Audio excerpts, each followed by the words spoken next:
Hello, in this particular lecture we are going to discuss about the advanced surface modification practices. If you remember, in my two last or maybe previous lectures I have discussed about the PVD process, physical vapor deposition process, and the CVD process, chemical vapor deposition process. So, in this particular lecture I am going to discuss about the some kind of advanced surface modification practices rather than the PVD and the CVD. So, here in this particular lecture I am going to discuss about the 4 deposition techniques. One is called the vacuum polymer depositions, in short form it is known as the VPD. Next is called the atomic layer deposition process, which is known as the ALD process. Then high power pulsed magnetron sputtering process and the glancing angle deposition, or maybe the GLAD process we are calling it. So, these all 4 I am discussing into the details into the next subsequent slides. So, first we will discuss about the vacuum polymer deposition process, or maybe the in short form the VPD process. First we have to know what the process is. VPD is also known as the polymer multilayer process, or maybe short form we can call it as a PML process. Polymer thickness depends on 2 factors, substrate temperature and the monomer pressure at the substrate surface. Increasing the substrate temperature decreases the deposit thickness, while increasing monomer pressure at the substrate surface increases the deposit thickness. So, from this particular you can understand that we can easily control the thickness of that particular coatings. Not only that, we can increase or decrease the layers on that particular substrate.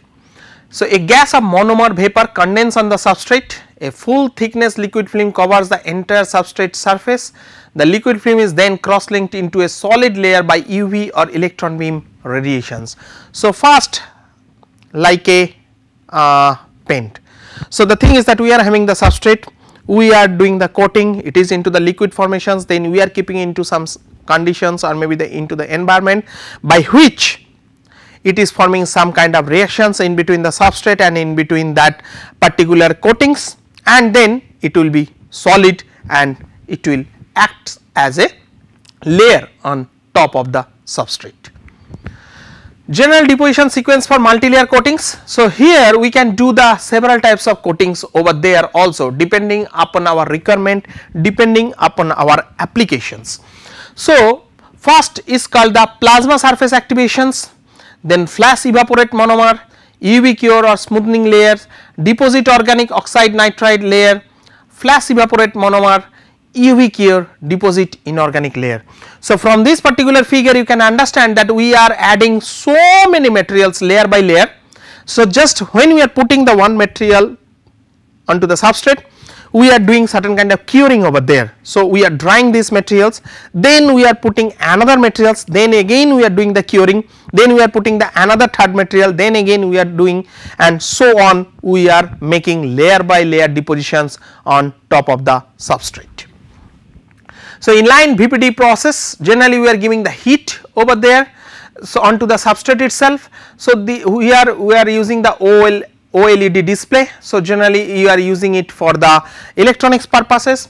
So, here we are having the liquid precursor, then first we are doing the coating of that liquid precursor, then again we are doing the curing, then we are using the plasma, some inorganic depositions we are taking place, then we are using again the liquid precursors over there, then we are doing the curing process. So, like this way we are doing the layer by layer depositions onto the material substrate. What are the advantages? More cost effective, since polymer layers can be deposited 10 to 100 times more quickly. VPD technology permits polymer electrolyte, metal and nitride and oxide films to be deposited. Films can be deposited in a single pass through a vacuum coater, eliminates all of the necessary handling and laminations, process ultra smooth, non-conformal, pinhole free films at very high deposition rates and better adhesion over large areas. It has been found to be quite efficient at smoothing the rough surface. Sometimes we can do this kind of modifications in a batch process too. So, when the sample will enter, then first we will do the curing, then we will do the one coatings, then again we will follow the curings, then again we will do the another coatings. So, like this way continuously this process can be done, or maybe we can put a single material and we can do the several coatings as a layer on top of the surface. There are certain disadvantages also: low mechanical strength and wear resistance, low chemical resistance in some cases, high gas permeability, low melting temperature, small range of refractive indices and numerous optical absorption bands between near infrared and the infrared wavelengths. So, these all are the disadvantage of the VPD process. What are the applications? Generally we can use these techniques for the ultra barrier materials, thin film lithium polymer batteries, thin film photovoltaics or maybe the solar cells, light emitting polymers, LED device, multi-layer optical coatings on flexible substrates, wear resistant coatings for any kind of mechanical fasteners, nanoluminate structures, thin film solar cells, in electroluminescent devices, radiation detectors, thin film capacitors, antibacterial coatings, corrosions, contaminant resistance for fibers. So, here it is having a huge applications on electronics field, biomedical field, then physical field, physics side, and not only that, energy related field, energy harvesting, energy storing, all this. Next we are going to discuss about the atomic layer deposition. Before going to start, let me tell you that ALD techniques is the latest techniques which we are going to use for modifications of our surface. The experiment, the equipment is very expensive, and not only that, it needs utmost care and also it needs the proper maintenance and rectifications. So, atomic layer deposition is a gas phase 2 reaction process. It can be easily explained using bricks as an analogy. These cycles are usually around 1 angstrom thick. Repeat these stacks to get a desired flame thickness.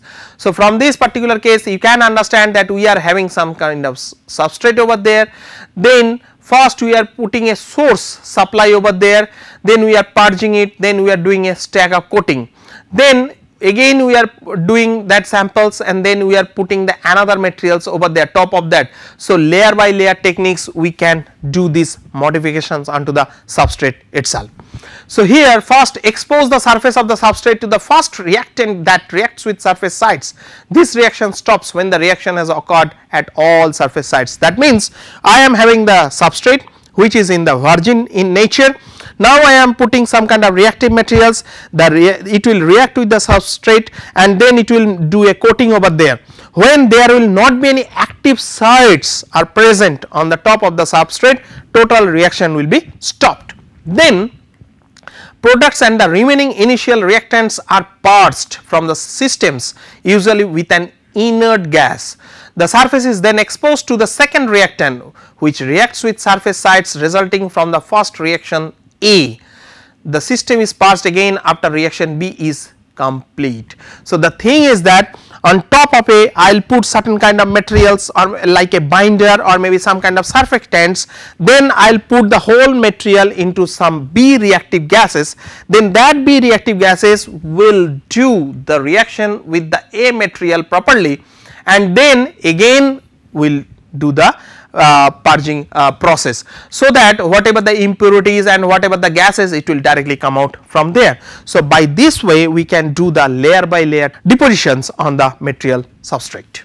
So, there are several types of requirements are required for the ALD precursors. First one is called the sufficient volatility at deposition temperature, no self decomposition allowed at the deposition temperature, precursors must absorb or react with the surface sites, sufficient reactivity towards the other precursor like water, no etching of the substrate or growing film, availability at reasonable price, safe handling and preferably non-toxicity. So, these all are the requirements for the ALD techniques. So, for aluminum oxide, green bricks are aluminum containing molecules, the blue bricks are oxygen containing molecules or maybe the water molecules. So, here, so this is the blue one which is made of the aluminum, then when we are putting the A gases over there or maybe the A reactive gases over there, so it is attaching with the water molecules over there. So, aluminum it attached with the water molecules, then we have to introduce the B once again. So, aluminum molecules react to leave aluminum atoms on the surface. Since it can react with itself, it only deposit one layer of aluminum atoms on the surface and stops. Then oxygen containing molecules come and they put down a layer of oxygen. So, like this one by one reactions, it can attach layer by layer.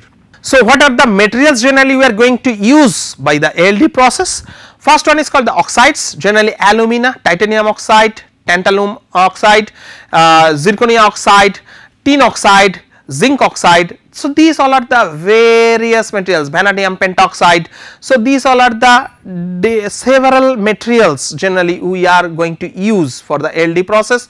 Then we are using certain kind of nitrides material, niobium nitride, titanium nitride, molybdenum nitride, zirconia nitride, some kind of fluorides material, calcium fluoride, zinc fluoride, magnesium fluoride, gallium fluoride, sulfides, generally zinc sulfide, then calcium sulfide, lead sulfide we are going to use, metals generally platinum, ruthenium, palladium, copper, iron. So, some kind of virgin materials also can be done, carbides, titanium carbides, then tantalum carbides, compounds like aluminum titanium nitride, aluminum titanium, maybe oxides or maybe some kind of other materials also can be done. So, nano laminates also can be possible. It is a mixture of different materials like titanium dioxide and tantalum oxides, doped materials like zinc oxide with aluminum, then zinc sulfide with manganese, or maybe that aluminum oxide with earthenium. Some kind of rare earth materials like yttrium also can be done as a co-doping. So, from this particular chart you can understand that we are doing or maybe we can use several materials for the ALD process. It is having a huge versatility on the applications. So, there is a whole range of materials that can be done by this ALD process. Next, what are the ALD reactors? Means this is the total structure of that ALD techniques.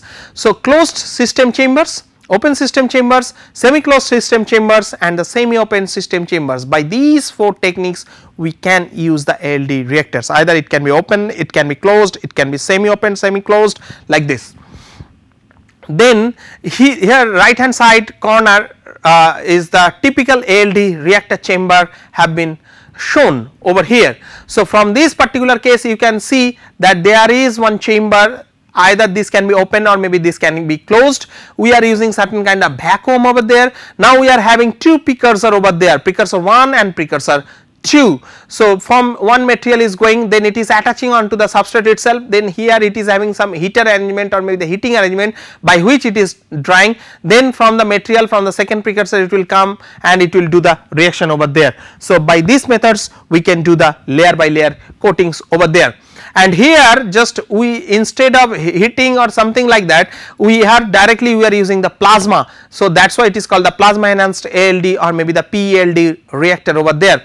So, we are having some purge gases, carrier gases over there. Now, one reactant we are putting, it is mixing with the purge gases or maybe the carrier gases, then directly it is coming and it is giving a coating onto the wafer itself. So, here the heating element we are using as a plasma material, no direct heating or maybe the heater we are going to use over here. Only the heater we are going to use to dry the surface of that particular substrate. So, thin film coating methods, there are several types of techniques.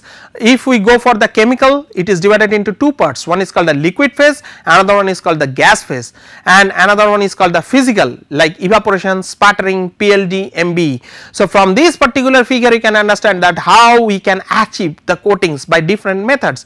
If we go for the sol gel methods, if our substrate is like these shapes like a C shapes, then the sol gel techniques it will coat the whole material over there. Somewhere it can hold the homogeneous layers or maybe the homogeneous thickness, somewhere it is not. Then when we go for the simple CVD methods, the CVD methods simply do the coatings on the top of that and also the thickness will not be the homogeneous. When you will go for the atomic layer deposition methods, from this particular figure you can understand that we can do the coatings of all around and the coating thickness will be the homogeneous one at the corner also. it is not the confocal type, and when we are going for the physical vapor depositions, it is only the top of the surface, and also it is the confocal type and the thickness is not the homogeneous. So, in this slide we are going to discuss about the advantages for ALD processes. So, first we are going to discuss about the extreme surface conformity. So, by doing the ALD process, we can achieve the extreme surface conformity for these materials like nanotubes, nanowires, particles, diffractive optics, 3D parts, pinhole free film. Bottom up growth of ALD is naturally pinhole free, excellent of passivations, barriers and insulators. So, actually the thing is that ALD technique is very sophisticated techniques. We can achieve so many things from here, and it is having a versatile applications. So, repeatability, robust in productions without in situ feedback, scalability, process based on robust ALC precursor chemistries, straightforward to scale up for production, ultra thin dense smooth films, one atomic layer at a time, gate oxides, tunneling insulators, or for hard disk drives. So, we can go for a single layer, we can go for different layer, we can minimize or maybe the increase the layer thickness. So, there are several kind of things we can do by these ALD techniques. Artificial materials like digital control of ALD provides a way to create artificial materials, enables R&D innovations. Growth of ALD provides highly uniform coatings over surface of 3-dimensional parts, vias, deep trenches, porous materials and particles. So, it is having a huge advantages and applications in recent days. Not only that, this is the whole ALD process. By this ALD process, you can do the coatings homogeneously throughout the whole material, and the thickness of that material will be constant all over the substrate. What are the applications? Displays. Generally, ALD technology was developed initially to enable the TFAL display productions. Integrated circuits, due to high precision, low defect density and extreme conformity, it has been adapted for the manufacture of IC products. Hard disk drives, smaller critical dimensions and more challenging topographies led it to focus on more conformal coating method. Functional and protective coatings on parts, chemical and corrosion resistant coatings. Photovoltaics, optical components. So, it is having a numerous applications over there. So, MEMS device are a natural application for highly conformal functional ALD coatings. Single wafer ALD production tool for manufacturing of semiconductor device. The machines looks like this. Next is called the high power pulsed magneton sputtering, or generally in the short form we are calling it as a HPPMS or maybe that HIPIMS. So, HPPMS is a very recent and elegant variation in which the power is supplied in short but very intense pulse. The result is a high density plasma with a large fraction of ionization of the sputtering gas as well as the sputtered material. The main advantage, film deposition can be carried out at highly ionized fluxes of sputtered particles. This is of key importance of directional depositions and ion assisted growth of films. Film characteristics, dense and smooth films and good films adhesions. So, here we are keeping the substrate over here, then we are using the plasma over there, we are having so many cathodes, and then the plasma sampling mass spectrometer we are introducing in this particular cases. So, the film generation will be taking place into this particular juncture and it will deposit it onto the substrate itself. So, here we are showing certain kind of optical images which we are getting for various samples during the HPPMS plasma process. So, optical emission spectroscopy of the HPPMS plasma at different times of the pulse. So, if we increase or decrease the pulse, that means for 80 microsecond, for 90 microsecond, for 100 microsecond and 110 microsecond, how much the thickness we are going to achieve, or maybe the how the material looks like. Typical operating conditions, the high power pulse is the core of this process. Voltage pulse is between 1.3 to 1.5 kilovolt. Total pulse durations is generally up to 120 microsecond. The target current increases at peaks at 200 ampere. Power density at what point is at that point is 600 watt per centimeter square. High density plasma with high ionization degree of the sputtered target material. During each sputtering pulse, the discharge begins as gas supported, but owing to the huge powers quickly becomes metal supported due to the gas fabrications. So, what are the list of various magnetrons power sources generally we are using? We are using the DC sources, we are using the RF, dipolar pulse DC, mid frequency, pulsed frequency. Power range in kilowatt generally it is up to 200, it is up to 100 watt RF frequency, up to 200 kilowatt, up to 60 kilowatt, 3 megawatt peak to 20 kilowatt average. Frequency range generally it is less than 60 hertz, 13.56 megahertz, 0 to 5 kilohertz, 40 to 460 kilohertz, 500 hertz. Arc suppressions it is necessary for this particular case, DC case, then bipolar pulse DC it needs some reduced arcing, and in the pulse case of course it is yes. Next one is called the glancing angle deposition techniques, or maybe then short form generally we are calling it as a GLAD. Then generally nature crystallography, temperature, surface conditions of the substrate, energy of the condensed particles, interactions with the substrate and so on have a crucial role in the growth mode of the coatings. So, we have already gone through this, what are the natures of that particular material, what are the crystallographic structure, what are the temperature we are applying, what is the surface conditions, whether it is rough, whether it is hydrophobic, hydrophilic. So, depending upon that you have to choose the different techniques over there. So, depositions with an oblique angle, when the flux of the atomic vapor comes up according to a non-perpendicular angle to the substrate, the nucleation sites intercept the incident particles. It creates a shadowing effect and there is a tilted grain growth of columnar shape tan alpha equal to 2 tan beta. So, from this particular case till now we are discussing that when we are releasing that materials directly it is coming and it is falling onto the substrate and it is doing the coatings, but here the thing is that reactant gases or maybe that reactant molecules we are putting onto the substrate having a single angle. So, here if from this particular figure you can understand that we are having the substrate, now we are throwing these incident particles into some angle itself, and then here the column is also making a angle over there, the coating, the column of that particular coating is also giving a angle over there. So, it is not directly perpendicular with the substrate. So, what are the reasons? Deposition on mobile substrate, by playing on the angle, the deposition rate on the or the time of growth, periods and dimensions of the structure can be easily modified. Various geometries of zigzag have been obtained in the chromium films. So, in this particular case we can do the directional coating onto that particular materials depending upon our requirements. Sometimes we can do the horizontal, we can do the vertical, sometimes we can put certain kind of angular coatings also. So, properties of the GLAD thin films. So, generally we are having that substrate. So, we can make it as a perpendicular also where alpha equal to 0 degree and beta will be the 0 degree. So, here this from this particular figure you are getting this kind of things. So, we are making the nano balls, we are making the slanted nano columns, then this type of nano columns, not only that we are making the nano springs, some kind of spiral shapes over there, sometimes we are doing certain kind of nano spring on seats. So, all these having a different angle of deposition rate. So, when we are try to make certain kind of porous materials, so we are putting alpha around 30 degree, beta around 26 degree, so that there will be certain angle, columnar angle over there onto the substrate. And when we need the high porosity of material over there, so we can make the alpha as a 80 degree or maybe beta as a 56 degree. No rotations, one evaporation sources chromium films. So, these all are the FESM image has been taken around 100 nanometer range.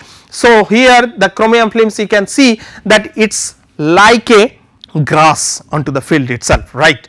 So, if some air has been passed, so after that it looks like this, and if there will not be any air, so it is like some kind of straight things. So, it depends, you can change the porosity of that particular materials by changing the angle of incident of that particular reactive gases onto the substrate itself. So, if the no substrate rotations, the shape will be like this. First substrate rotations and change of deposition angle, you can get this kind of shapes over there. So, substrate rotations and initially pattern substrate, you can get this one. So, first one is that how you are putting your substrate over there, not only that whatever the angle you are following over there, then you can make any type of directional coatings over there, any kind of shape over there.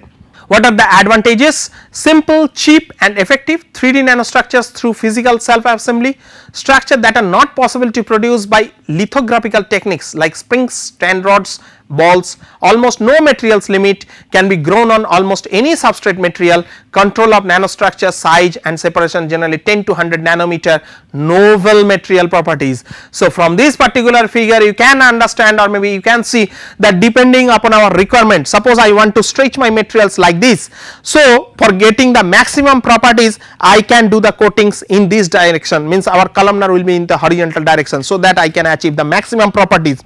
If I want to achieve the maximum properties into these directions, then maybe I can do the coatings into this perpendicular directions, so that I can do the maximum properties at this particular range. So, from this particular figure you can see that any type of shapes of that particular structure I can do on top of our substrate. So, we can achieve the different properties, we can make the material porous, we can make the material as a solid without any pores.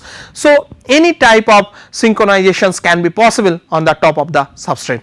What are the applications? Generally we can use these materials for the photonic crystals, optical filters, batteries, capacitors, fuel cells, sensors applications, field emissions or gas ionization sensors, 3D bonding, hard coating thin films, actuators, NEMS or maybe the heat transfer devices. So, nowadays people are working on the different structural dimensions of different nanofillers, coatings into the different directions and different shapes. So, by for achieving the better properties in terms of maybe that electronics, maybe that energy storage, maybe the sensors or maybe some kind of mechanical or maybe the thermal insulators or maybe the barrier materials. So, in summary, in this particular lecture we have discussed the 4 uncommon techniques rather than the PVD process, physical vapor deposition process, and rather than the CVD process, chemical vapor deposition process. So, one is called the vacuum polymer depositions, VPD process, ALD process, atomic layer deposition, high power pulsed magneton sputtering and glancing angle deposition process. So, these 4 processes we have gone through in details in this particular slide. The applications of these techniques are found to develop high performance material for energy storage, thermal, corrosion. So, already I have mentioned it depends upon our requirement, it depends upon which properties we need more. You have to choose the proper coating techniques and the proper procedure we have to maintain. Thank you.